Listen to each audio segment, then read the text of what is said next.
We're here. Yes, Yeah. everyone, it's that time of the month again. Hell yeah, it is. Yeah, that's your form of visual cramps. It's us. Oh man, and then I wasn't being a bit naughty there for a second. I was like, fucking, don't you start your shit. You've been fucking golden right up to this moment until I start streaming. It's like, fucking, Of course. No, it's okay. It's all good. Oh, got to see some protesters yesterday. Oh, no shit. Everything I imagined them to be. No, I was actually hanging out with Steve yesterday. We were when I had lunch. That can't believe people voluntarily go into London. So I'm still scratching my head at that. Like, people actually volunteer and take time and effort to go into London. It's like fucking anyone that lives around London just avoids it like the plague. It's fucking understandable. Too many people. The Saturday protest. Yeah, it was Black Friday as well. The sales, so it was like people. Oh my god, you guys succumb to that shit too? No. They tried doing it the full on like about 8 years ago. They tried to do that shit, and some people got on like idiots, so they just slapped it down. It's like, right, nobody do that. Nobody do that. Fucking 90% off TVs. We do not need people stabbing each other over a friggin' electronic box that they've already got one in their house anyway. So what the fuck? Right, and it's usually not even worth it. It's like a fucking 420p TV or some shit. Yeah. No, that happened once. People saw the way certain idiots got on. It's like, nah, we're not doing that. We're not playing that game. But it was just there's more people about than normal. But yeah, I got to see every Saturday's been fucking idiots out protesting, and they're everything. They look like what you'd imagine, and you just know the same sort of people that will just change. You know, what I mean, this is the current flag they've stuck in, and you know that their little placard just changes the flags. There's somebody one of them stupid backpacks, all the badges.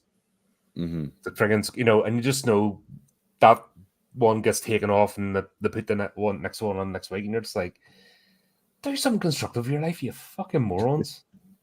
Right. It's like I'm all for protest and shit because that can be interesting, but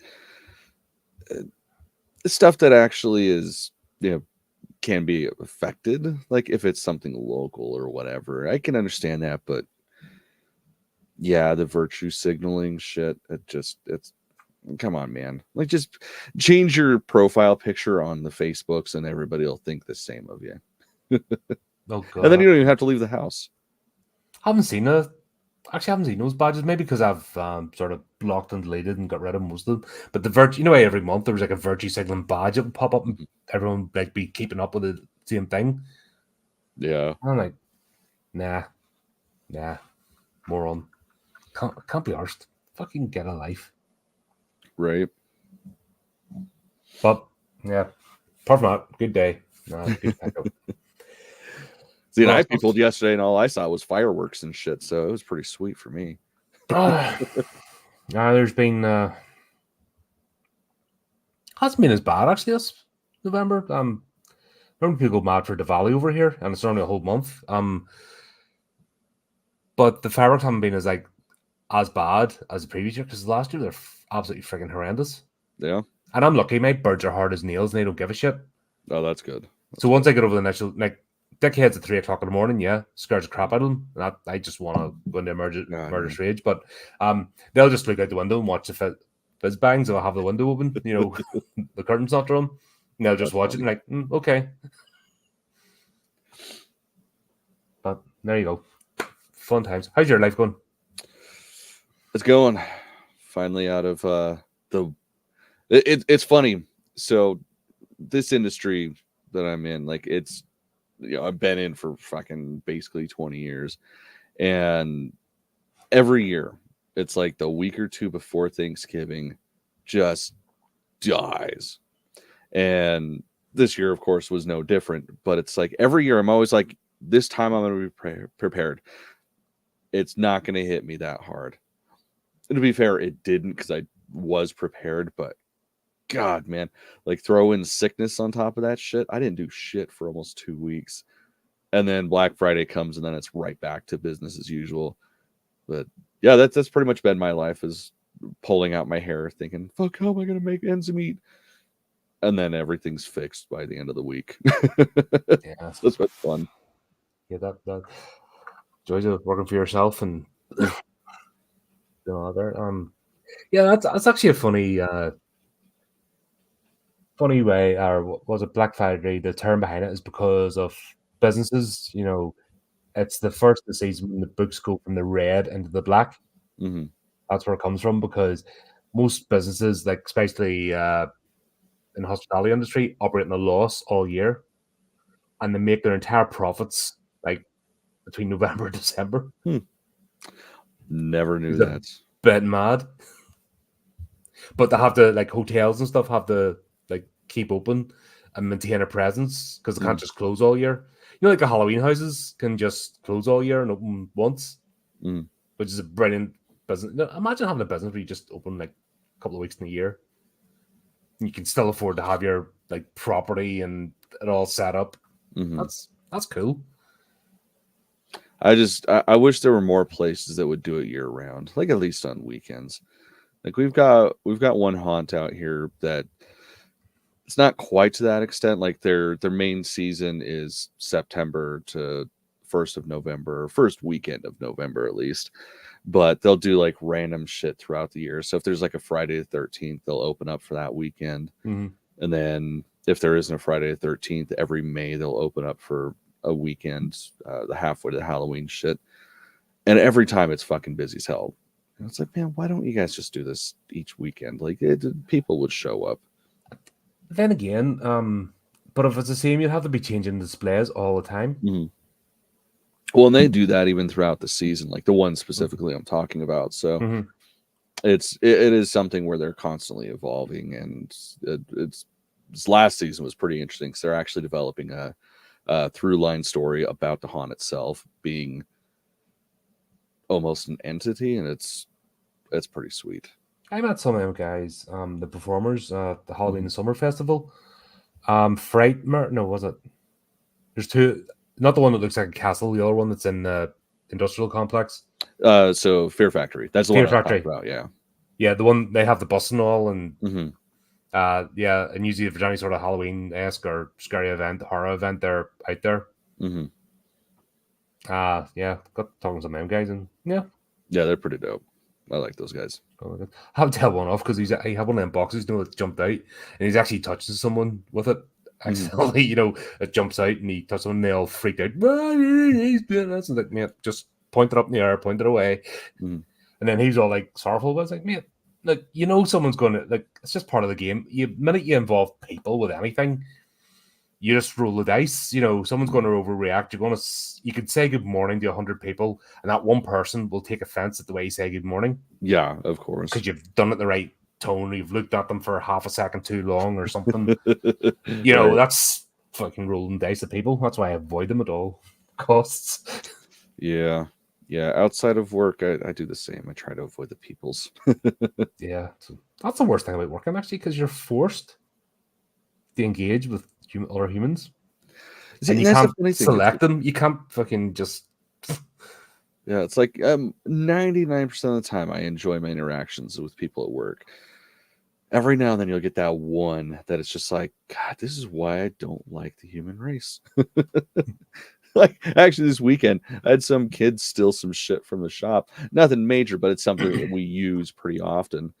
And, he was cool enough to bring it back. And it's like, he threw a fucking fit because called him on his shit. And it's like, yeah, that might only be like a $10 item, but the fact is I fucking paid for it with my own money and I use it every goddamn day. Yes, I could easily replace it, but fuck you stole from me. I'm not the asshole in this situation. And then he found out that even though we're whites, well, I look white and everybody else is white. It's like, we know Spanish. Like, he started walking out, talking some shit in Spanish. And my one artist fucking jumped up and started walking out the door after getting ready to beat his ass. It was funny. Was he a worker or a customer? No, he wasn't even a customer. He was the boyfriend of one of my artist clients. And it's like, dude, just bring it in. Don't even say anything. We would have just like left it at that. No, but it's whatever. But yeah, he had to make a fucking scene of, us being assholes. And it's like, God, people are just so fucking stupid. No, it's painful. Yeah. That's why I can't do the news. Can't do reality TV or quiz shows or I just anything where you see people. Yeah, I don't like. I'll go so far as watching cooking shows as far as reality TV, because that's just, even if they're cunts and annoying, it's still happiness. Like it's the kind of shit where I can turn my brain off and just exist, and that's nice to have sometimes. Yeah, that's weird. You and Adam are doing like the Great British Bake Off, dude. Like, such a random show to be like. Here's the thing, like it started off as a joke, but until we actually started doing it, we would literally be texting the whole fucking time. Like we'd essentially watch it as soon as it dropped, about the same time, and we would talk about it like people talk about sports, like, well, normal people talk about sports, and it's just like, fuck it, let's fucking do it. Why not? And it's, yeah, I fucking love that show, man. How's that for him? Trying to maintain the stereotype here of the horror fan. How dare you have other interests? You bastard. It's all meant to be spooky and black and hey, you know what? Yeah. You fucking watch that show and tell me that your butthole's not puckering the whole goddamn time. Like, it is intense. I have seen some fucking movies that have not even come close to how intense or how tense I get during that show. So it's just chasing that dragon any way you can, man. It's actually a form of high art. I get envy because I'm not a very dexterous person. That pisses me off. There's so much shit I'd love to do. I always love to have made stuff, but I'm never honed the craft or get that level of dexterity. I'm very cack-handed with things, and it just annoys me to my soul, because I'm like, fucking wasted. And you see these people do genuine works of art with food. I just yeah, man. I feel I used inside. I don't know where my time went, like my spare time went, but that's like what I'd do in my off time. Is I'd come home, I'd either sew or bake, and I feel like I don't have time for that anymore, and it kills me because I fucking love baking. I made flatbreads a couple of days ago, and I hadn't made them in ages. Yeah. And I'm going, this is so easy. Why am I not doing it more often? I'm actually enjoying it. Getting dough and all, and just getting it ready and letting it prove and deciding what I was going to put in it to get a wee bit of kick. And I'm like, I used to do this shit all the time. Why did I ever stop? It's not even expensive. That's me with cookies, man. I used to make all kinds of different cookies. Just like, we're out of cookies. I should probably make some. Or just my random cheesecakes throughout the months. Like, I'd just be like, we haven't had one in a while, and I just make a fucking cheesecake, and I miss those days. Yeah, it's funny how you get out of things. Yeah, that's so. We will be together soon on Evil Live, talking of Evil Live channel, and so excited for streams. This is your second go, isn't it? As the this is gonna be my second go. It's still so funny to me. I never got into it as a kid, especially because that's all I hung out with in high school, was the fucking D&D kids. And yeah, I'm glad that I held off until I was an adult, because I probably would have been like them, where my entire life became that. It's very all-encompassing, especially the D&D crowd. They're very insular, and they're very... Oh, yeah. It's their game. It's only, like... There's thousands of role-playing games, thousands of them at this point. But D&D people only play D&D, like, hardcore, and it's almost like... it's like a religious zealot, having their faith. Like, even trying another game, they'll be saying they have to hate the game by playing something else. It's weird, but they think they're betraying the game like a fucking company. And it's part of the young ones today as well. They actually think the corporate companies are the new church or something. I mean, it basically is. It's hilarious. But yeah, we're going to be playing in Nominee Feast of Blades, and I've shared the links to both our episodes. Creating the character. So, how do you find that process? Because a bit more involved than last time. Yeah, a lot more involved than last time. Last time it was pre-generated characters. We just I think So honestly, I think, at least for me, because that was my getting my toes wet, that was great for me, because that would have been just too much pressure. It's like I haven't even started the fucking game and I'm already freaking out. So I like that, but this one, it's nice because I can actually, determine what I'm gonna be versus just like, oh yeah, this is my character. So I it went easier than I thought. But yeah, I'm pretty stoked. I still got to come up with the character art, but yeah, man, I'm excited for this. That's easy enough. And really, all that is just so Adam knows how the NPC characters talk to you Mm, or bring things in. It's not like a whole like. I think people overthink it, and it's good actually because you're new to it. And as you know, we on this channel like been loads of RPGs, and there's mhm. obviously the Alien games currently ongoing, Yeah. which is ramping up a bit. I think we're all going to die soon. It's getting that point, like, oh shit, all about to get wiped out. But a lot of people get intimidated by the character building side of things, Mhm. and that's what actually puts them off playing. So, did you find that like, oh, gotta build a character? Oh shit, it has to be. Did you start getting all these ideas in your head, or were you just going with the flow? I mean, it came pretty easily, especially because I did read a decent chunk of the game book, so it's like I kind of knew what to expect. So it was, yeah, it wasn't too overwhelming. I kind of, since it's going to be not just a one shot, I figured whatever, I'll just base everything out in the areas where I think it's going to work, especially for what kind of character I am, as well as my angel or demon or whatever that is basically my boss. So it was pretty easy, and I figured I'll just kind of build as the story goes, like with my extra or whatever points that I get. So that wasn't too bad. Yeah, cool. Yeah, once people get over that, like, oh, and don't think it's some mad complicated, like, you have to get like 100 textbooks learn about the play and research for Mhm. years. The when the actual character grows, like, done in an hour, and that's it can be done much quicker than that if you're not like just talking things through or new to the Mhm. game. Like, if you know the mechanics, the second time you go to do it, playing the same game again, boom, Yeah, you're yeah, I you can know imagine it being that way. it just gets quicker. And now there's online tools.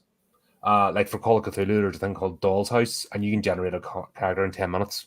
Oh, nice. You just go click, click, click, and it just does all the rolling and stuff. And next thing you know, character. Fuck yeah. Now, we're doing that. We're playing Helter Skelter. It's based on Charlie Manson this Mhm. Wednesday Fun. because we just finished a 9-month campaign where my character essentially got gnarly things done to him at the end. Eternally tortured, bad Nice. God. Fuck yeah. I mean, if you're gonna go out, that's the way to do it, right? Absolutely, no point in half measures. But it is fun. It's amazing you just step out of yourself and get into, Mhm. just different things. Yeah. Always recommend anyone to give it a go. Oh, there's Chris in the chat. Yeah, well, I just Yeah, saw you. Chris. I was watching your episode earlier on as well, Chris. Your character getting created. Your banished angel. He's in love with the Yeah, game. spoiler, man. I haven't had a chance to watch anybody's episodes yet, but that's fuck, man. I'm so excited. It's gonna be so much fun. I, Like I'm really looking forward the to it. book was better laid out than Army of Darkness. Army of Darkness book was horrendous. Like, that was just difficult to read. Yeah, yeah. This one, it's like I want to definitely like finish reading it before we start, but yeah, it feels so much smoother. Like it's not like fuck. Now, it's Sorry, I'm still difficult for a working. rule book. It's a wee bit different for a rule book. Yeah, this Like, if you're feels just like looking it's to a look just for, an actual book. Like there's Mhm. a narrative, there's a story, there's a reason to continue to the next page, other than just you're playing the game. So yeah, I'm definitely gonna get that done before we start the Yeah, game. it But can be a bit tricky. I'm Say you're excited. not used to role playing games and you're just trying to find out, okay, how do I roll a character? Mhm. It's hard to read in that respect. But I think the nature of the game, from what I've seen from the session so far, is it's not actually, it's a different focus. So D&D is very much you create your level 20 wizard, and your level 20 wizard can do this, and Mhm. that's just your game mechanics. That's you know very procedural, if that makes sense. Do A, Mhm. do B, do C, carry on. But this, Yeah. because it's more abstract, you Yeah, have to get it's into the universe. You have to yeah. actually go the mind of, oh, I'm getting into this universe to play it. Yeah, it's kind of what I got, especially with my character. Like it's like, wait, I can do basically whatever the fuck I want. All right. Yeah, let's build on top of that. Right, I suppose we'll talk about some horror news. Fuck yeah, this first one's an interesting one. I'm still on the fence personally. Yeah. So, actually, we'll do this. Well, obviously, it's better on do shorts, but There we go. the first image from the Omen prequel. First of all, I didn't know there was going to be an Omen prequel, but Mhm. fucking they're doing a prequel for everything at the moment.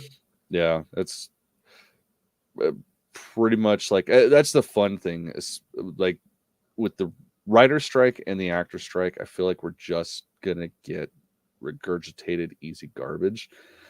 Not necessarily the beginning of the year, but towards the end of the year, once everything that Into the new was year, definitely. yeah, like once everything was developed or that had been developed prior to the strikes, like once all that shit's ran out, I feel like this is basically what we're gonna get is just regurgitated. Like you got 2 weeks to make this because we're gonna be filming in 1 week. So yeah, Calvin be all right for that. what's that? Calvin could have about 10 movies out. Yeah, but he's also a fucking mastermind for that kind of shit. Yeah. Calvin, no problem. Bang, bang, bang, bang. And I bang, love bang. that shit too. Like it's a perfect example of just somebody doing their own shit, and it's not necessarily polished around the edges. It's not supposed to be, and that's fantastic. Like I just watched was it Pillow Party Massacre again last night. It's like it's just so much fun to turn on something like that and just shut your brain off. I think But that's the thing. These studios are acting like, oh, we need 20 writers for this and that. And like, fucking in the indie space and people we've talked to, it's them. And they'll come together, and they get it done. They make the movie and it's a fraction of the budget and we'll still have a good time. So what the hell? Right, that's the shit. It's like not everything has to be Rosemary's Baby or The Exorcist or the fucking Omen. Like, Oh, Jesus it could Christ. just I'm talking be about a The Exorcist. stupid fun movie. I just finished that series, reviewing it. Which one? All of them.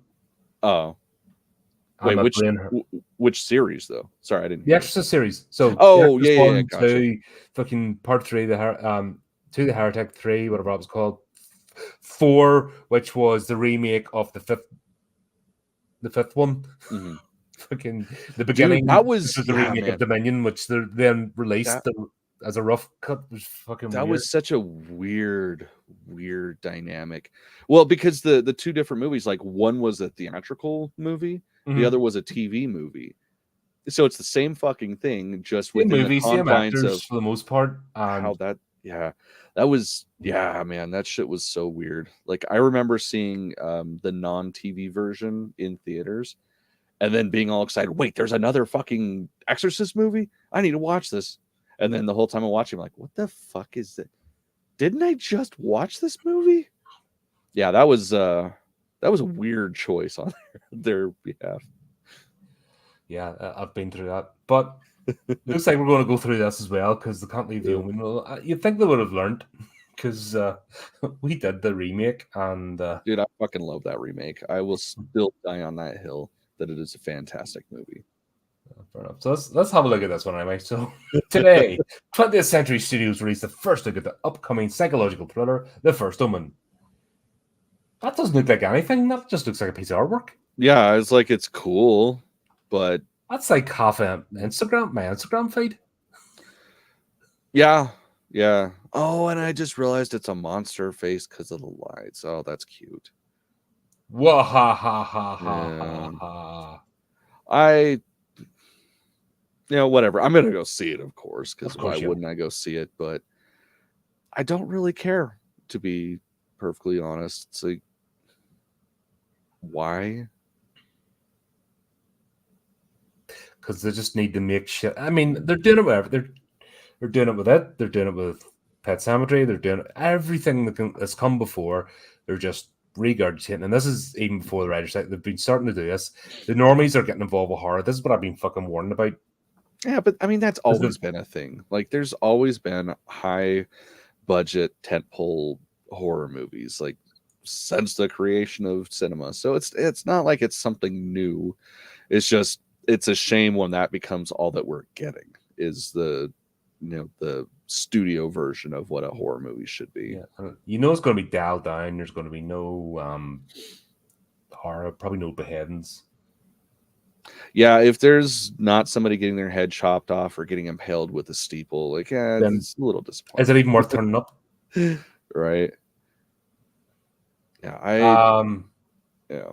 When a young American woman is sent to Rome to begin the life of the church, she encounters darkness and causes her to question her own. Fuck, here we go. Another fucking questioning their own faith fucking movie. I mean, that's all you got when it comes to religious shit. Conspiracy. But here's the thing. I want to see the one with pure faith still get twatted. Mm-hmm. Just show, and that's what breaks them, the fact that they were pure faith. Not they were doubting themselves beforehand and put in. No, they are absolutely solid in their faith, and the demon still screws them. That's more fun. Yeah, because you don't see that ever. Like, I mean, kind of the closest thing has been maybe like the Nun series or that sounds like the Pope's Exorcist. Like, we kind of get that where they're pure faith and then they kind of get their ass kicked, but they don't ultimately lose in the end. And it's like, if this is a fucking prequel, like, we have to see the loss at the end because how the fuck else is Damien going to be born? Mm-hmm. I still think I need to find the books again. I had all 5 books and they did a better job, especially 4 and 5. Because it was Damien's son then took over and actually became the apocalypse, end of days. Nice. No, I've never read the novelizations of these. Novelizations are good. 5 books in the series. They're ancient, obviously. Fuck, I'm gonna type that into my queue right now. But this sounds like the Nun. Sort of. Like, I'm not hearing anything here that hasn't been played out 100 times before. Mm-hmm. And this is when here's all the filler. I've noticed that with these type of articles. I need to fill a paragraph up. So the first Omen stars, Neil Taggart free, servant, blah blah blah blah blah. I need to fill in 2 paragraphs here to make this a full page. So I'm just going to do this. I've started covering these as just a wee series, just random news articles, and you can tell how much they're reaching for actual news because they're just like, yeah, let's do that because that fills space. Right. Yeah. I mean, that's all this is, just word vomit. And now here we go. The original, like, there's a whole thing. Oh, right. Like, who doesn't know that? Right. Especially the bloody disgusting crowd. It's like, if they don't know what the fuck the Omen is, they probably aren't even going to click on this fucking article because who gives a shit? Yeah. So the only thing we've seen, right, is this picture. Mm-hmm. Neil Taggart free as Margaret, the first Omen.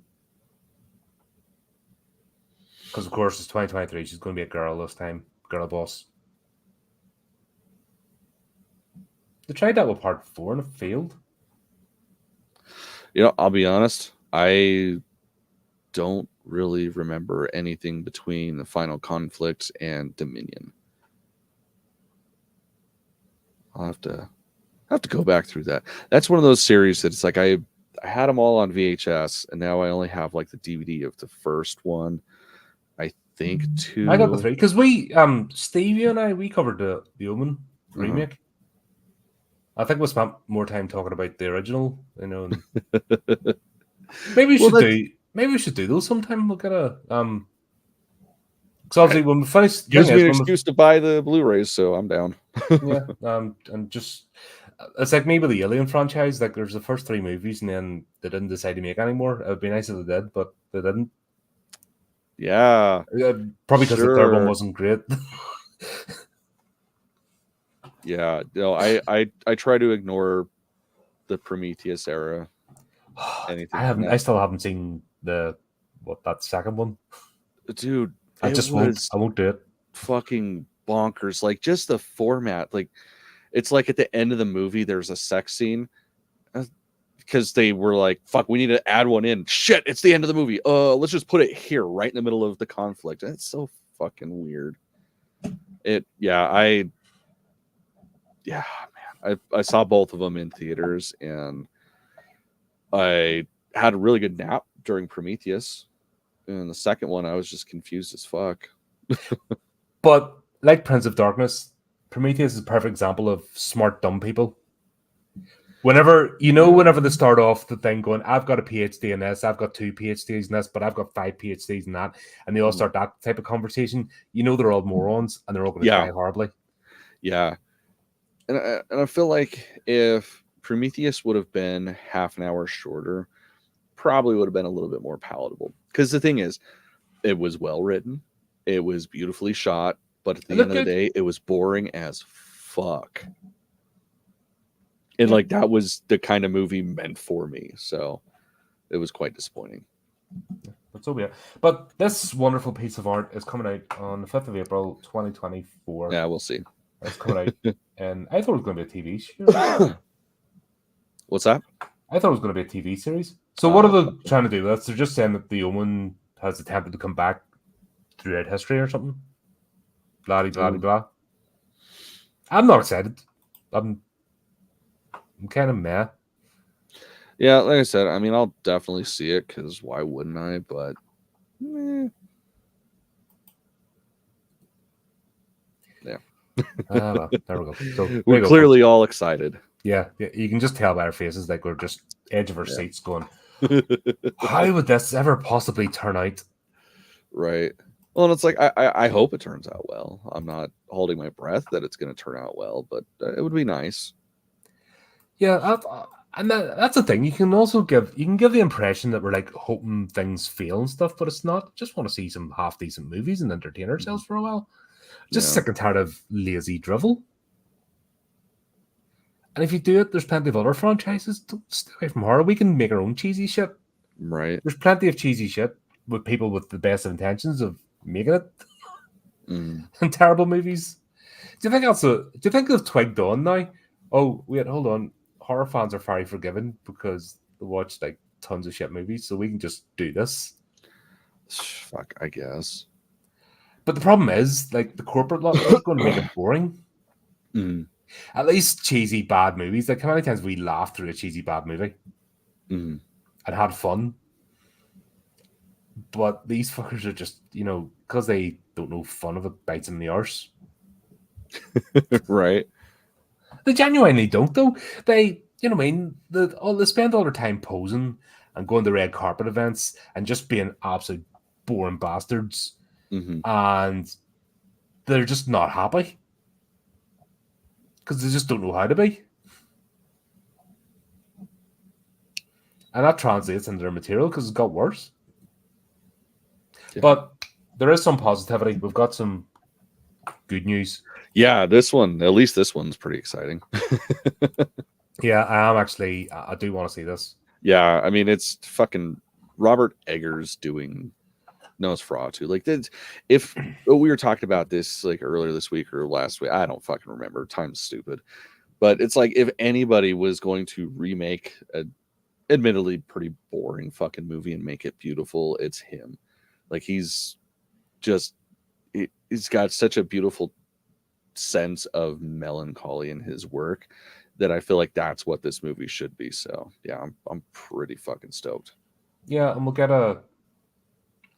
I think we'll get sort of feel his level of detail as well. Like, he's one of those few, and there's so few of them now, but actual directors with integrity who wants to make art. And that's what I'm talking about. We need more people like that. The bar needs to be raised. Yeah. But there's so much schlock out there and so much cronyism and people just propping up each other to stay in jobs. I suppose that anything, once it becomes an industry, just becomes a factory cookie cutter. But here we go. He's making Nosferatu, and we're getting the first look. That's the only still I've seen so far, but we're seeing Count Orlok's hand, in the shadows. one of this year's most hotly anticipated horror movies is the Robert Eggers The Witch and Lighthouse Northman remake of Nosferatu, which focus features hasn't yet dated for release. So, what do you reckon? Would this be a Halloween movie? I don't know. I feel like this could be like a It's not going to be a summer summer movie, is it? They're not going to release it in the summer. It'll be. Well, that's the thing. Like, I think it probably would be summer, if not like Halloween, towards the end of the year type of movie. I don't know. I feel like it would probably make a good summer movie. But Eggers Tales Empire 2024 preview. It's a scary film. It's a horror movie. It's a gothic horror movie, and I don't think there's been a old school gothic movie that's actually scary in a while. And I think that's what the majority of audiences will find this one to be the case. So, yeah, is he referring to like the old Hammer horror classics and sort of that? Shit, I don't know. Dracula, the Dracula movie itself. It's like last real good gothic horror movie I can think of was like Crimson Peak. Well, that one's pretty good. That one still holds up. The CG's a little, but God, I haven't seen that in ages. Oh man, it's still it's pretty good. I mean, it's fucking Guillermo del Toro, so of course it's fucking brilliant. Yeah, I think that was like probably one of the last really, really good ones we got. Yeah, and there's nothing wrong with just a bit of just old school horror. I think everyone's trying to be too clever these days. Yeah, or trying to start up like a new trend, and it's like that. There's a reason why certain styles of films hold up and are still talked about. Yeah, because you can stick them on, you can still get in the atmosphere. But thing is with Eggers, when he's talking like this, I believe him. Yeah. That's the thing, and I hope he doesn't change, because he's one of those names I hear and I'm like, okay, I know he's going to do his best. Del Toro's the same, or Raimi. You know what I mean? You hear them and you know if they want to make a movie a certain way, they're going to do it. That's what they want to do. The above images gives a first look at Lily Rose Depp's character, Ellen. I've a bit of a... I watched Lily Rose Depp in a movie. I don't know how I ended up sticking it on. This is years ago. I don't know if you heard of the movie Yoga Hosers. Oh, fuck yeah. Love Yoga Hosers. Yeah. I'm like, what am I watching? The fuck am I watching? How is this even in my radar? Yeah, that's the only film I've seen her in. Yeah, I'm looking at her stuff. It's like, well, there's Tusk, like watch Tusk, and Yoga Hosers I've seen. Yeah, I don't know. Looking at the rest of her filmography, I think that's probably the only shit that I've seen. So I have no skin in the game. I have no idea how it's going to be with her. But I would imagine Eggers will try and get the best out of her. Well, it's like if she was able to work with Kevin Smith and pull out something pretty damn decent, I think she'll be good under Robert Eggers. The sooner he falls off a cliff, the better. Fucking plank. What? I do know, he's a fucking arsehole. I fucking love Kevin Smith. No, well, your opinion doesn't count, so shut up. That dude's cool as fuck, and I love his movies. Right. Okay. You fucking went after He-Man so he can piss off. Oh, yeah, because He-Man was so brilliant that I grew up on that. Fuck off. So fucking what? I grew up on that shit too. It's still garbage. Fuck. The coolest part about that were the fucking toys. Actually, it was the only series that actually managed to blend science and magic together. Did it manage? Yeah. Because most things are either one or the other, and they never got the two, could never figure out how to do the two, but that's the actual Masters Universe series managed to do that.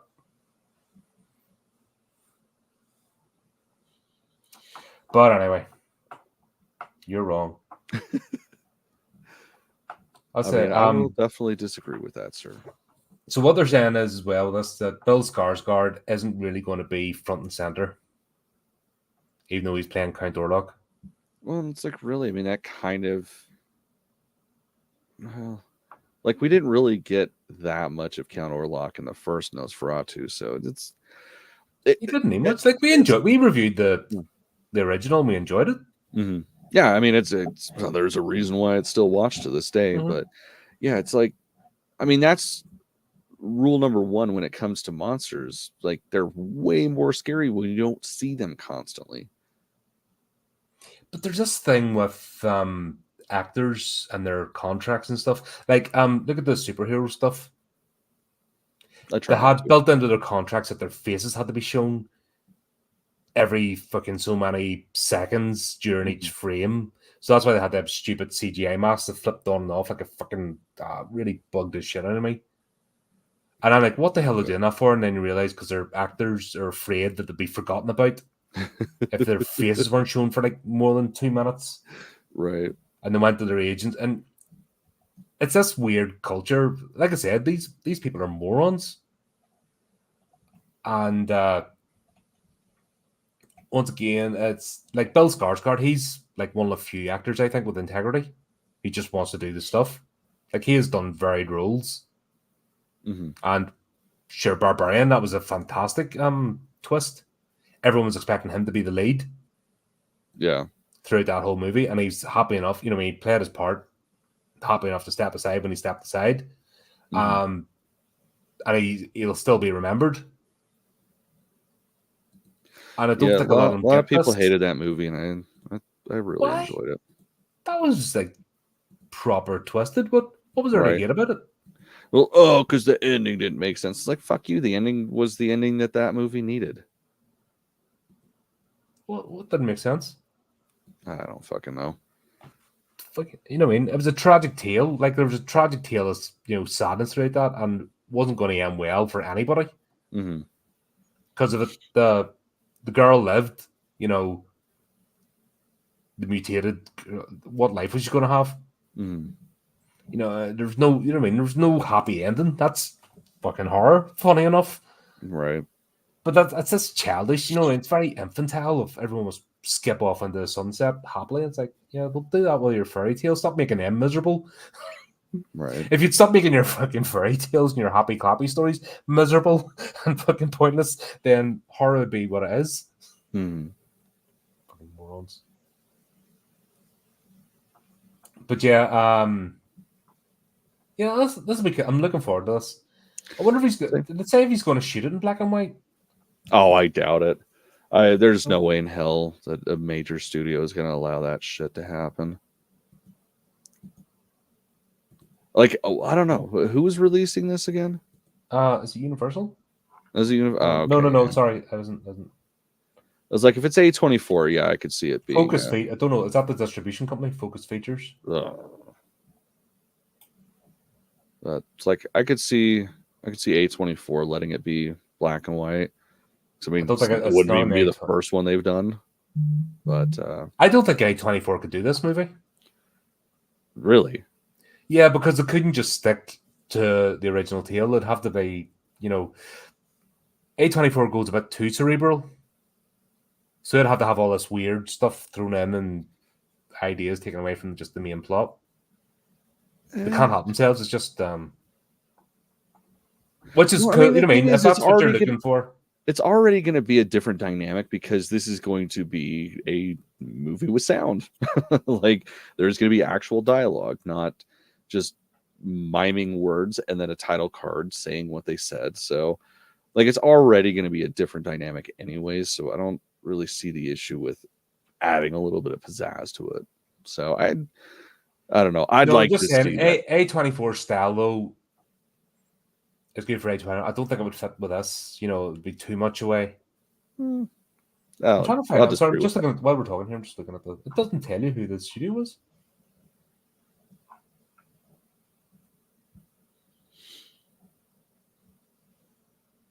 That's weird. That is very strange. I'm looking at the Empire article itself.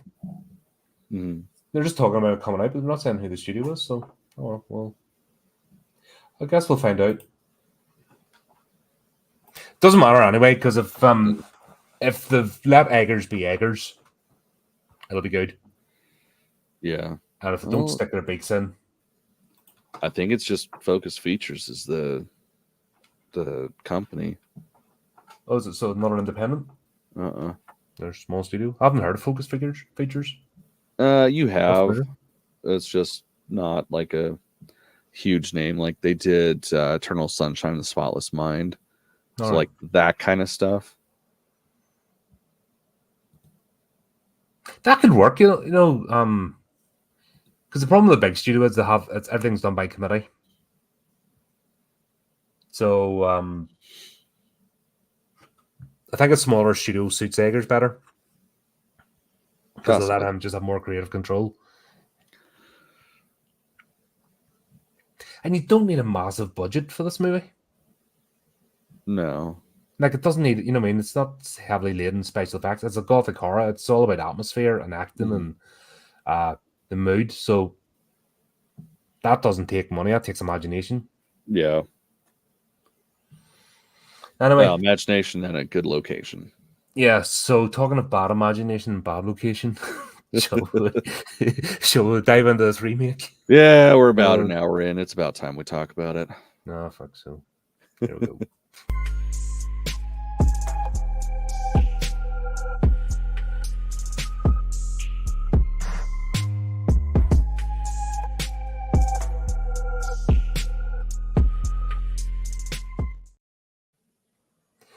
Oh, I didn't even know they'd made this.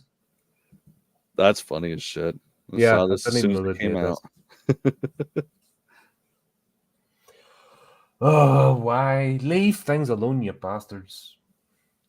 The thing is, this was, well, I mean, it's still kind of going, but the whole prequel, or not prequel, but like remake that's really a sequel, that's not really a sequel, but it's kind of a sequel. Like, this was definitely one of those. And I feel like this was probably one of the better ones. Like, it's not amazing, but it's, I mean, I own it.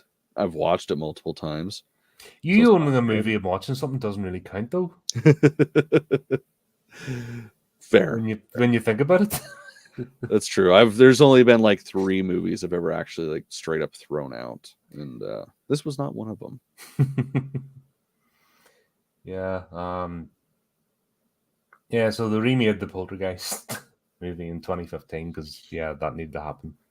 Well, again, it was sort of a sequel. Like I should have been taking notes because usually I do, but there's a point where they bring up the sort of like the area that the first one was in, and so it's like it sets up that exists in the same universe. Therefore, this is a sequel, but so it's happening again, sort of thing. Sequel.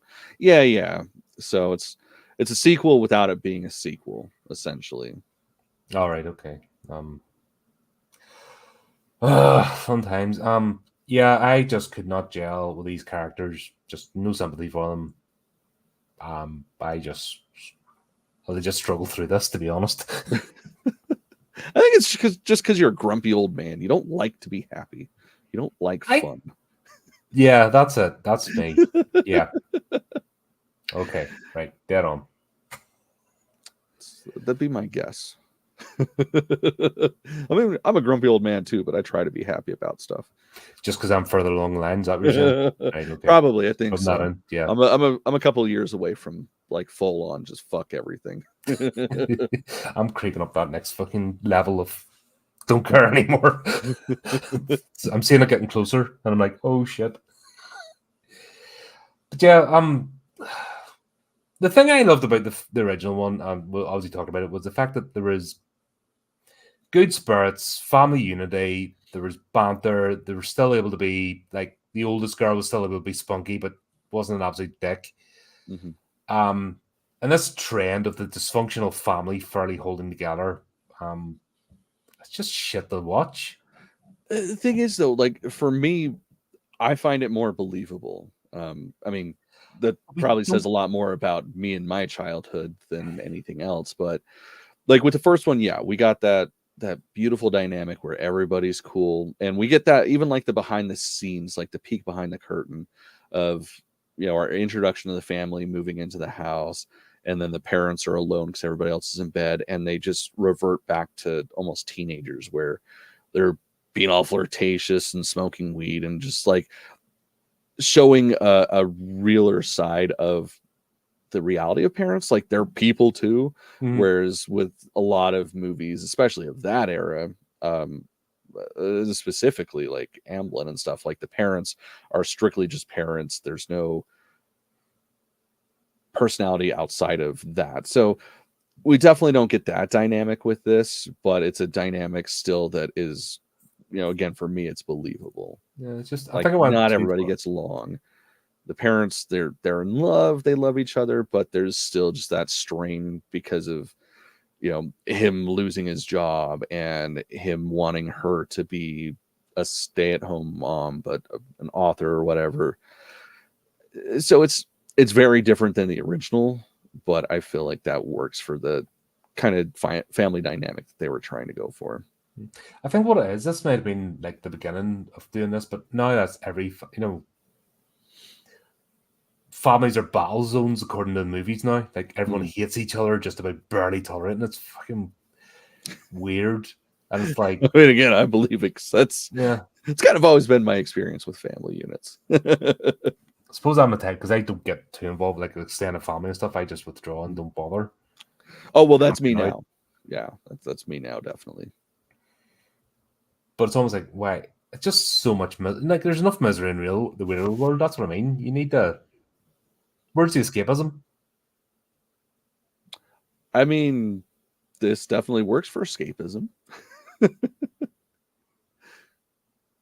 don't know. Go to the paranormal channels. They believe this happens every day. Right. Yeah, I love that shit because of how goofy it is. Definitely. But even the setup, like, how come they can't figure out in a movie how to buy a house? It takes weeks if everything goes right, if not months, to buy a house. Yeah, I was like, weeks? Jesus Christ, that'd be beautiful. Yeah, if everything went right. God, the first house I put an offer on, we got a response to that offer a year after we had moved into the house that we're in now. And it's like, you guys just sent it to my new address. Why? No, we're good. We don't want it. Yeah, it's never that easy. The thing that I didn't understand is how the fuck are they buying that big of a... Now, I understand it's a discounted price because of the fact that it's built on a burial ground. But still, like, you're unemployed. Like, the two heads of the household are unemployed, and yet you're buying something that big. No, fuck That's you. yeah, I actually put that in the notes. Like, the market was very different back then, yes, because I mean, it's about the same time that I got my house, but still, it wasn't that fucking easy to just get into a place. We had to have 3 people with jobs to do it because it still was difficult. Yeah, and you have to have income. You have to have that. Even selling the house, you have to prove you can pay the mortgage while that goes through, and you don't just walk up straight away. Like I just love the way like go up the real estate agent. It's like it's a done deal there and in the spot. And that's not, you know what I mean? They just show you around and then you might make an offer, you know, when you make a formal offer, you know what I mean? They never get this right in movies. No. And the fact that nobody looks at the house first, it's like they just walk up and move in, like there and then in the spot, like buying a car. Even buying a car is more complicated. Yeah. Than what these people have, like buying a house. They just don't get it right. Well, we're to play devil's advocate, like we're also assuming that this is the first time that they've been to the house. Like that's never how it goes. So they've more than likely toured the house, talked about it and all that shit. But that's boring as fuck. Nobody wants to see that. Like we want to see the movie start. Yeah, from it's the kids' reaction. That's what gets me, because this is I've reviewed numerous of these type of movies, and they do the same shit. That you've got the father driving, moving them all in the house, and nobody's ever seen it before. And then they're all surprised. You know what I mean? They've done this fucking trope. Yeah, but that happens over and over and over and over and over and over again. It's like that could be real life. Like, so the house that I is this an American thing? Yeah. So well, is that what Americans do? Maybe that's here's my actual real life experience with this. The house I lived at from the time that I was 12 until I think 17, my first introduction to it was coming home from the res, like, because I spent the summer down in New Mexico with my family. I came home and moved into it. Like my mom and my stepdad had already been living there for a couple of months, and yeah, that was mine and my brother's introduction to it, was moving in. Like, our shit was already there, our shit was already set up. We just got home and, hey, new house. So that's not, at least for me, that's not outside of the ordinary. Like, that's, I've experienced that before. Oh, it must be an American thing then. That's normal over there. Because, yeah, don't even, because if they did that with a family over here, the family would freak out. You know what I mean? It'd be freak outs there and then the spot. You're doing what? And it would just be ringing social services and everything. It'd just be, what the hell are you doing? Yeah. It just wasn't done. Like, even, I remember, like, I grew up, we only moved house once. And I still went around, I was only like God, what age was I? 5 or 6. I wasn't even that old.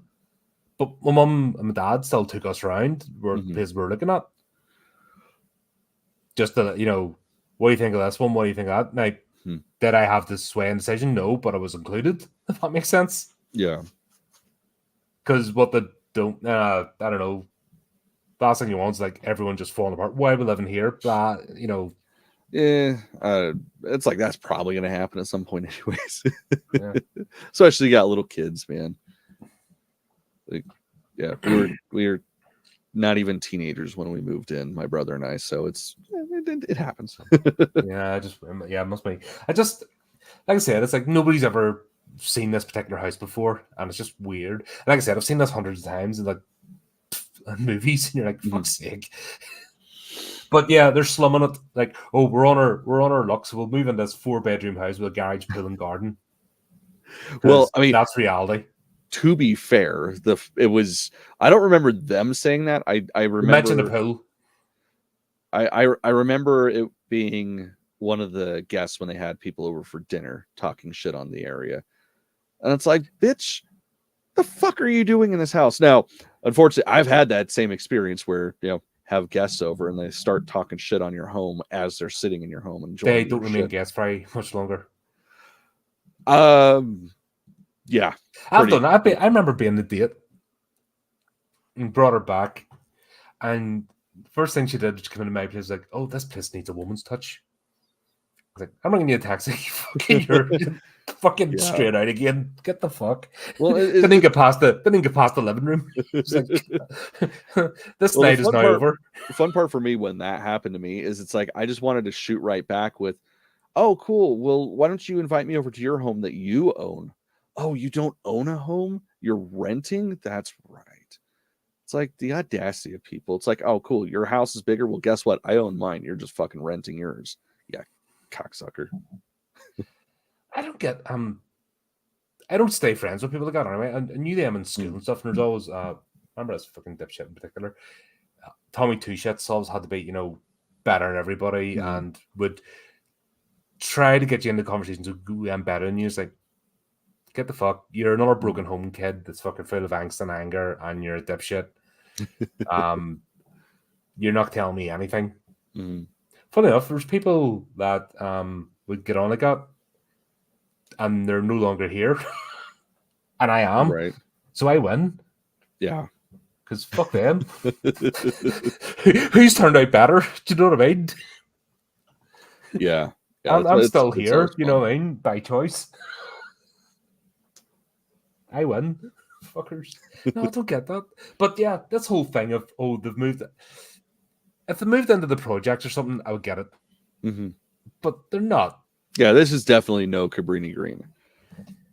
Yeah, it's like, what the hell? And the way even that dialogue through it, it's like, why are you bringing this? What the hell is this? It makes no sense. Well, and it's like, the thing is, I understand why they're saying it, because of course that's setting up the undertone of, well, you know, that's why you got this so cheap, is this area is not, it's not good earth to be on. But there, I feel like there's better ways to do that, like less. The first one brilliantly. Douchey. Yeah, exactly. Like he works on the area, he knows about the area, so you don't need that one person to come in and be an asshole and talk shit on where they live. But it's like, do we even need that to begin with? I feel like we don't. No, that would have been a good reveal, but the way they did it, actually, even this being a remake, soft sequel, whatever the hell you want to call it, that's still, they could have done that in a more inventive way, or not even brought up until the end. But even they made that part so flat. That's why I don't like this movie, because they brought up in the dinner party later on. Oh yeah, you know, the move the cemetery, and they just made it so fucking flat. The way the delivery of it just made. Yeah, 'cause, I mean that was the thing from the first one that was like the big reveal of they only moved the headstones, not the bodies. Oh my god, like that was a big fucking deal. And with this, it's sort of like, hey, we're mentioning this. That's how it is. You're gonna Twice. see it play out. Yeah. Yeah, and that's like I said, it's just when you're doing the story beats of something over again, then you need the audience knows. So how do you make it better, or how do you at least get people engaged with your story? This isn't what you do. Yeah. Well, and it's hard because I understand kind of where they're coming from, because they're obviously the movies for multiple audiences. It's for people that have never seen the first Poltergeist, and it's people that have seen the first 3 Poltergeists and are coming into it. So it's trying to find that balance between paying off the original fans of the franchise, but still making it accessible to people that are just now discovering it. And I feel like that's a kind of a difficult line to walk. Like, really, probably one of the only ones that I can think of in recent history that really kind of bridged that gap well was like Victor Crowley, so the Fourth Hatchet. Outside of that, I really can't think of any that I feel were like really successful with bridging that gap. I would say maybe the Omen, but I mean that's also almost 20 years old. What about it? What's that? What about it?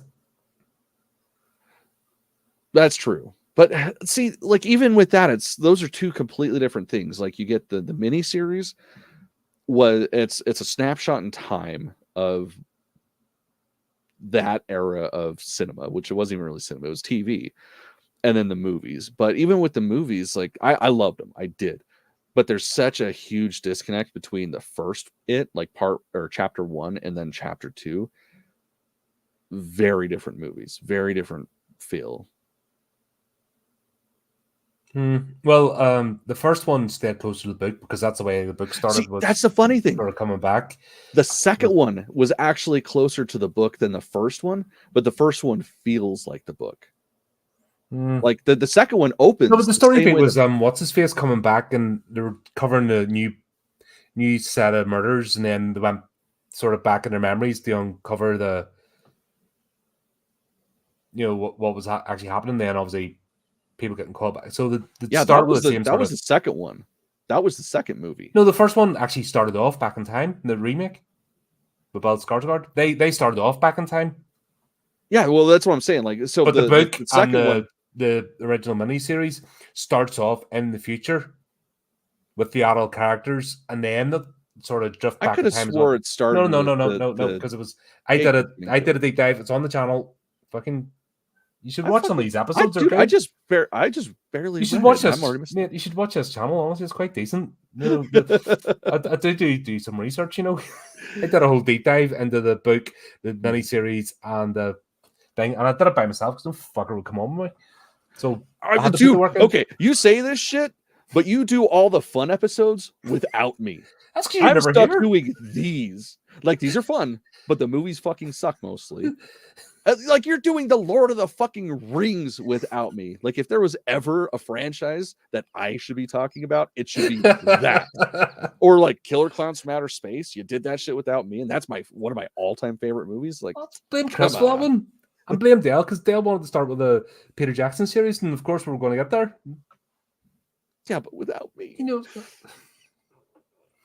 yeah, I try to tune in. It's I work, man. No, but I did actually do a deep dive into the whole thing. and it was a I'll TV definitely have miniseries. to. I'll have to rewatch or reread Because it starts book. off with the first scene with I forget his name, the black fella, librarian. Mike. Mike, yes. Starts off with Mike at the crime scene of the wee girl in the miniseries, which starts off in the book. So those two are closer aligned. But the reimagine the movies actually starts off taking you back in time, and with those, I don't think anything was taken away from either the miniseries or the book with the remakes that time. You know what I mean? I didn't feel like somebody was pissing over someone else's property. Yeah. Like, I didn't get a feeling from the movie as, haha, that shitty TV series, I'm going to do it better. I never got that impression. No, definitely not. Which is what annoys me. This because it's is giving me the impression things. of, fucking, who cares? It's only a remake. Fucking just do whatever, let's just get it shot out as quickly as possible. Well, and that's so that is the hard part with this, is it's like it tries to do all the same beats that the first movie did to sort of be like, we can do it as well, and we can do it with modern technology. Which is never going to work. And it's like it does and it doesn't at the same time. Like, we don't get like the whimsical, ethereal feel that we did from the first one, because like the ghosts, like it was, an old-fashioned technique where they put the puppet in a tank and they film it and then they put that over it so it looks like it's floating and just all ethereal and beautiful. We don't get that with this. We get the fucking Constantine-esque hell creatures, which is fun in its own right, but it's so different than the first one. And it's like, was that a good decision or a bad decision? And I've never been able to quite come to terms with one or the other. Yeah, honestly, just didn't get the same. Honestly, just felt like it was just being done for the sake of being done. And when it comes across on screen like that, you just don't get invested in the story, or you don't want to see somebody's interpret it. And it did it from the outset, and you're like, you're just dialing this in. That's just the impression I got from this movie. Well, and it's also sort of a product of that era. Because I mean, we get that with the girl being obsessed with Kerrigan, like his show. I forget what the hell it was, but he's one of those paranormal. Yeah, that's the thing, is this is a product of that, where they're trying to kind of tie in the whole paranormal reality show craze into this, because we didn't have that back in the day, like when the first one came out. And it's like it works in a sense because it, like, they play on all the same tropes that those shows play on, but they do it in a almost not quite, I don't want to say mocking manner, but almost a mocking manner. And that's like the real big difference between the two. Like, I feel like that aspect of it works because it's for a modern era. Yeah. Do you think they were trying to inject comedy in this? What's that? Do you think they were trying to inject comedy into this? A little bit, because I mean, why not? I mean, the first one, it had its moments, but with the first one, the humor was natural. Like, it was organic. It felt, I mean, obviously it's all fucking written and scripted, but like, it felt like something that would happen in that moment. And it wasn't for chuckles. It was sort of moment of levity. Yeah. And so with this, it was definitely there's a like, difference between having a moment of levity in a horror movie and humor. Like, the two things are sort of different. Oh yeah, of course, it's very different. I mean, it can be one and the same, but more often than not, it is different. Yeah, a moment of levity is just not, it's just a laughing out loud in a weird situation or something that's just ridiculous, but that's what you do just to bring the audience down before the next punch. But this, I actually felt like they were trying to put some humor into it, but it just wasn't. It's like a square peg, into the round hole, trying to fit it in. I mean, you push it hard enough, it's going to go through eventually. Well, it did push hard. I felt like this movie pushed hard in a lot of ways. Yeah. So the one thing that I will say still, like, that bugs me about this, because I mean, I enjoyed it because it was a decently made movie. The acting was decent, but the one aspect that still bugs the fuck out of me, that was just like, hey, we're introducing this, and just kind of shoving it down our throat, was the whole drone thing. Like, that still is kind of like, that's one of you guys are dating the fuck out of this movie. Like, how expensive was that drone that had to be a main character?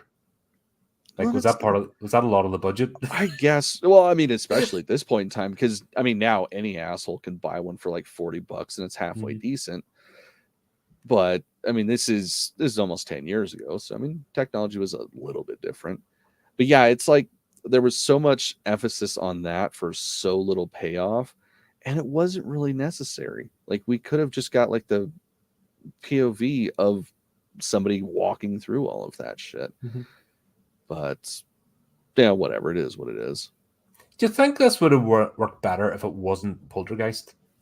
If they just made a No, possession movie? no.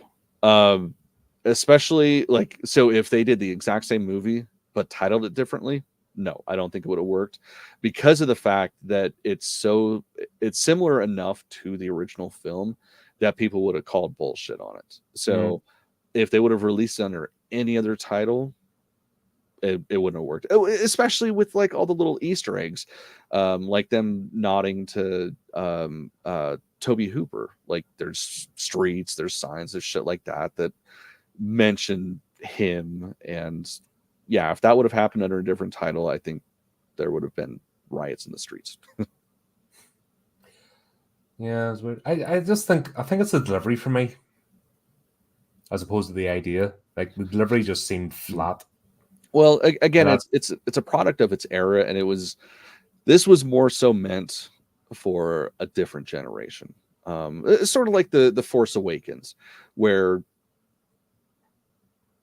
people like us could potentially enjoy it, but it wasn't meant for us specifically. It was meant for the new Star Wars fans. And where I are feel like they, by the way? what's that? Where are they, by the way? I don't like to talk about that. I don't like them. Where are they? Sorry. Oh, there's a lot. There's a lot. Oh, there's Trust a me. lot. There's a lot on social media, but No, I'm talking in person. Like because I mean, so at my tattoo shop, I have an entire wall that's pretty much dedicated to nothing but Star Wars tattoo flash. So people see that, they see the lightsabers hanging on the walls, because both Joe and I have lightsabers hanging on the walls. Like there's a lot of shit to spark up conversation if you're into Star Wars, and there's a lot of them out there, man. And I don't get. I mean, good for them if they found something they like and makes them happy. That's awesome. A lot of people spend their lives looking for something like that and don't. But yeah, I don't get it. it's funny how this is dated more in 2015 than 1979. Well, that's the thing. So that Like was the magic. we watched the original. When was that? God, that was a while ago. Mhm. But we watched the original and still was able to enjoy it, and it didn't, even with the 80s, early 80s effects, was still watchable, enjoyable, because you forgive that because of the characterization. Mhm. But this feels dated. Like it already feels. Yeah, I mean, this was 8 years ago, and it already feels like, damn, that's some old shit. Because I mean, that was the magic of that Amblin-esque era. I mean, yes, it was a Toby Hooper film, and yes, Spielberg did shoot like B-roll and stuff, and whatever. There's a lot of all that shit. You can read into it or not. It doesn't matter. But that was the magic of those two filmmakers coming together to make something. Is they understood timelessness. I mean, look at fucking Toby Hooper's most famous movie, Texas Chainsaw Massacre. That, if it wasn't for the clothing, could be any era. Yeah. And actually, even because of the clothing, that could be any era, because fashion always makes a return at some point. Like, that movie is fucking timeless. This one, they put too much emphasis on certain aspects to make it relevant to people at the time that have since been dated. So how long has this trend then been going on? Because we'll see where we are now with Hollywood, and they're in the gutter. Like it's a wounded animal that just refuses to die. Thing is, like I was talking about earlier in the episode, I mean, that's just how it's always been. Like we get the huge studio tentpoles, like the ones they put all their eggs in their basket for, and try to make something by a committee like, this is what did well this weekend, so we need somebody that can do this, and this, and we'll check all those boxes and then put it out and hopefully ride out on that trend. Like that's where a lot of the money goes to. But it's always been the smaller independent films, or even just like the smaller budget films. Those are the ones that really end up being timeless and carrying on, the art of cinema. So that's nothing new, like at all. Yeah, it just feels worse now. But I'm just wondering if this is part of that sort of trend, because you just don't, like, I did not care about the characters, anything. It was like either close up the house, blow it up.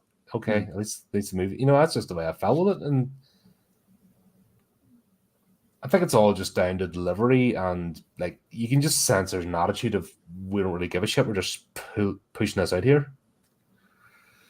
I mean, sort of. I mean, I don't know. Like I said, I felt like the dynamic worked. I felt like I could believe the characters. But once again, this is delivery. Is it the same as the first one? No. Like the first one, they were like the perfect family. Like that was what everybody hoped their family was behind closed doors, but they weren't.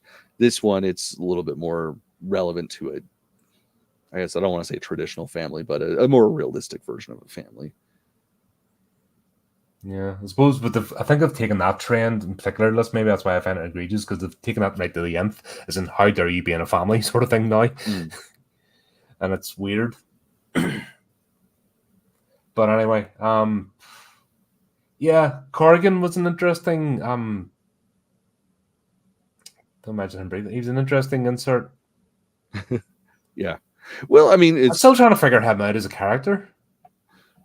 Well, what are you trying to figure out? I thought it was pretty straightforward.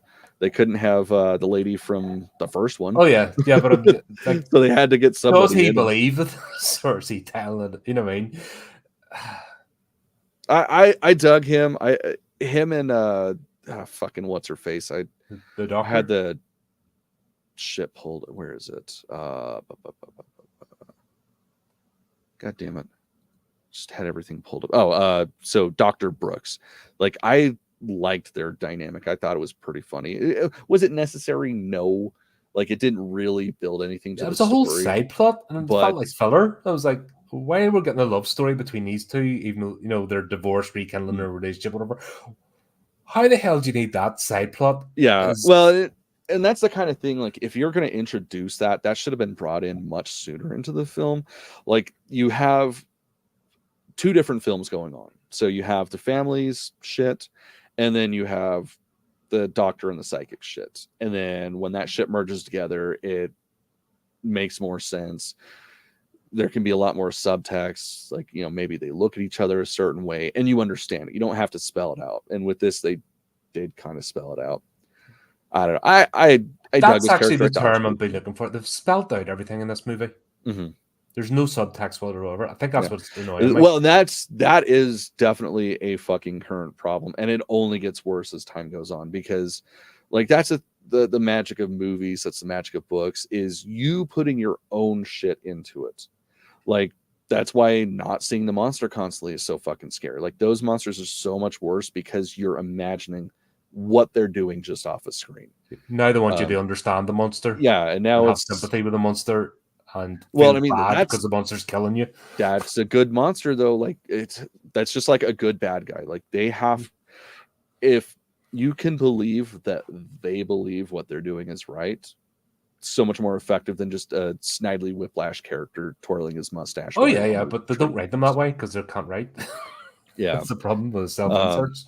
The people that self-insert generally aren't very talented. Yeah, I need to see me.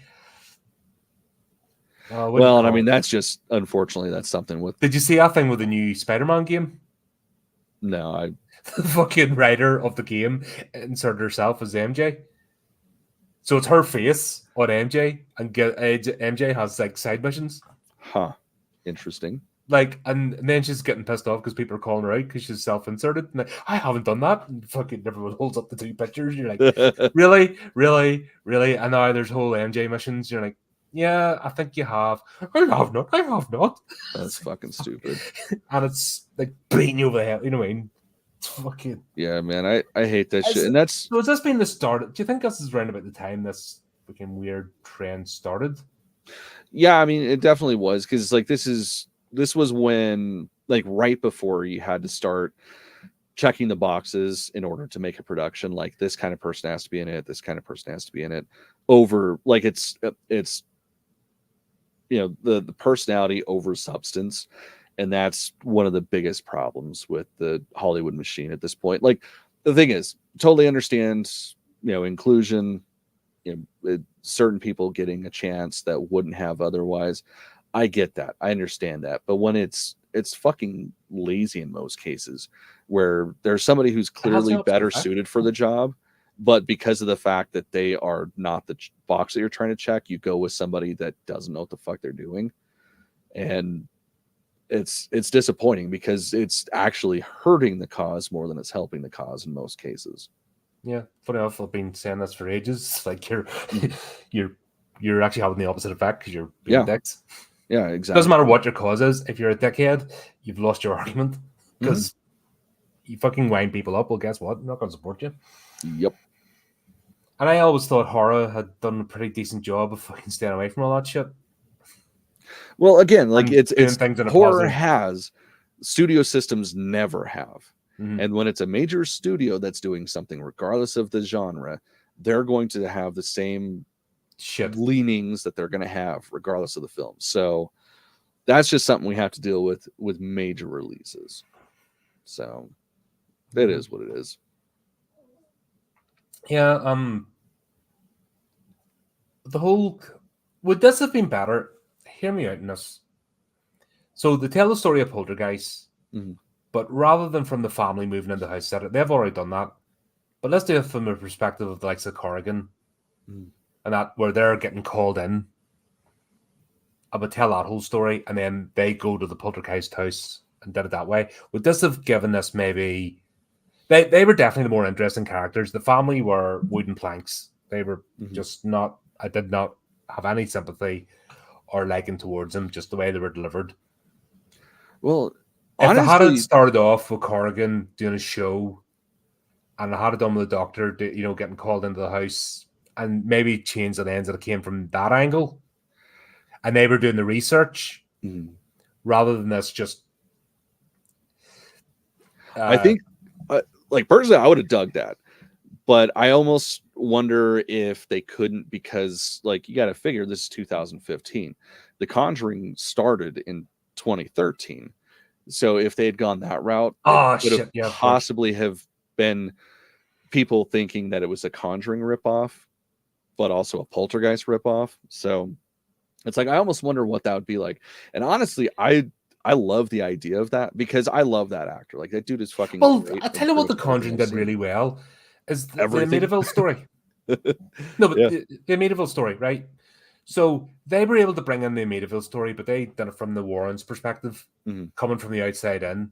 I didn't make that connection there for a second. But if they had done that with this, they're remaking anyway. So they're, do you know what I'm saying? So they had done a Warren-esque, but they're not together. But she calls him, but you get that whole lead up. So rather than the family moving into the house, because we've seen that 100 times over, and it's never been done right, and it looks shit.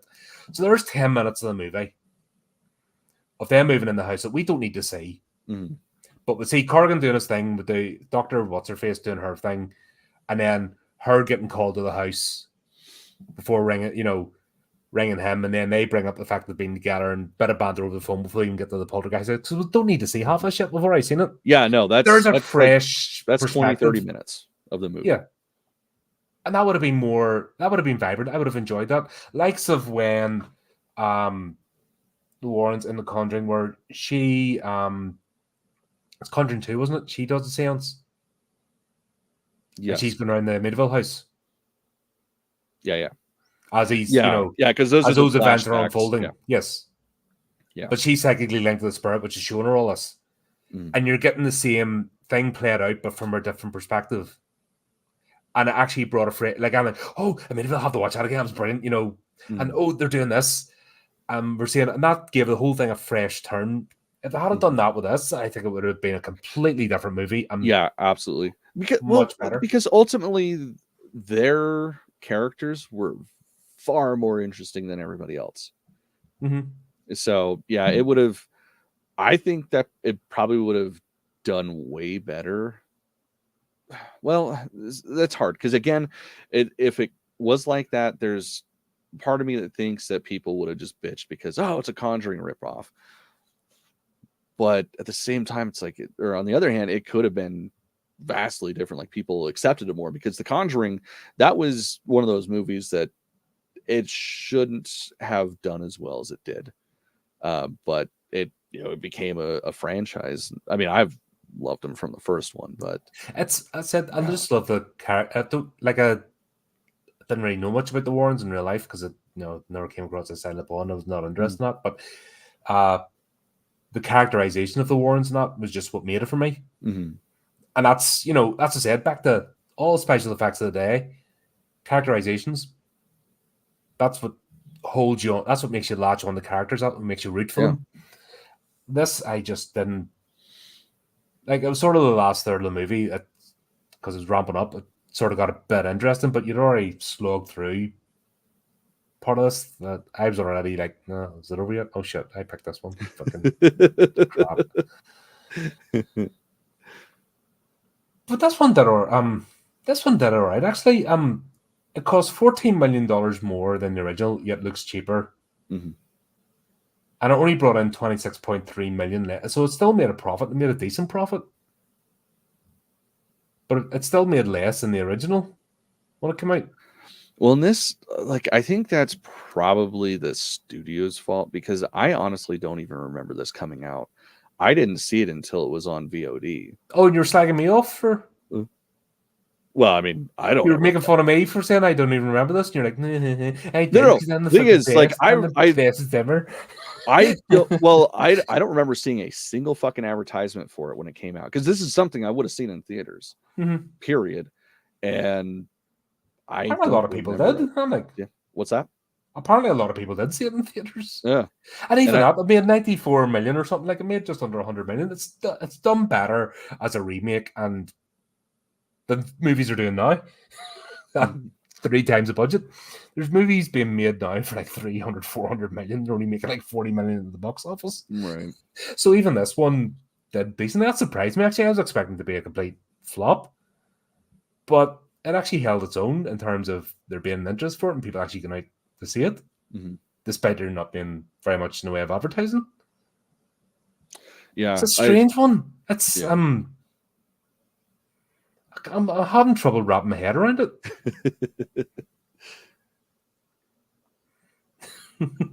Just how it did so well. It made its money back decently. That studios today would dream of now. They're making all these flops. The thing is with this one is it reinventing the wheel? Absolutely not. Is it something you can sit there and talk shit while watching with a fucking bag of popcorn in front of you? Absolutely. Oh yeah, it's a background movie. Yeah. The bit at the end with the humor though, that was just tragic.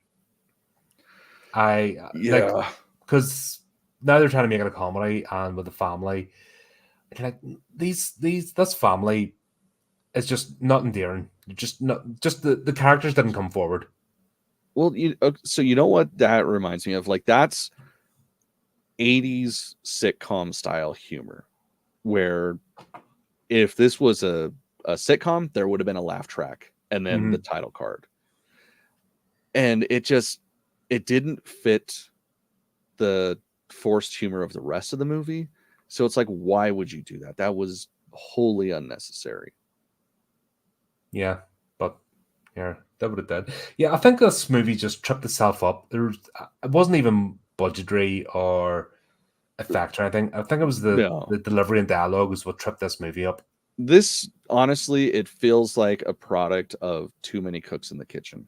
Like a traditional over considered movie by executives. That's what a lot of this feels like. Like it was done by a committee and there was somebody that said, oh, we need to add something like this in it. And that's kind of what this feels like. Yeah. That one clown was scary. So let's have a box of clowns this time. You're like, yeah. Nah, but hey, it is what it is. I'm glad you were happy. Glad it made you happy. I said, I enjoy it. It's not the best movie ever made, but it's definitely fun. No, it's not the worst either. I'll give it that. It's not the worst. There's potential there to go like for it to be a fresh thing. And actually, if they had went down the line of they've come back again for a different family, and maybe read reference to the original one, made it just an actual sequel. Yeah, see, and that's the thing. I think that would have worked better. I remembered that the first time I watched it. Like I remember thinking that, like, oh, okay, this is a sequel, but they're just not calling it a sequel. But like I said, I couldn't remember, like with this second or this last watch, I don't remember hearing the part that I swear I heard the first time that referenced it as a soft sequel versus, an actual reimagining. Mm-hmm. And yeah, I feel like if they had leaned on that more, that definitely would have helped. There you go. That was a movie. We haven't done a remake in ages.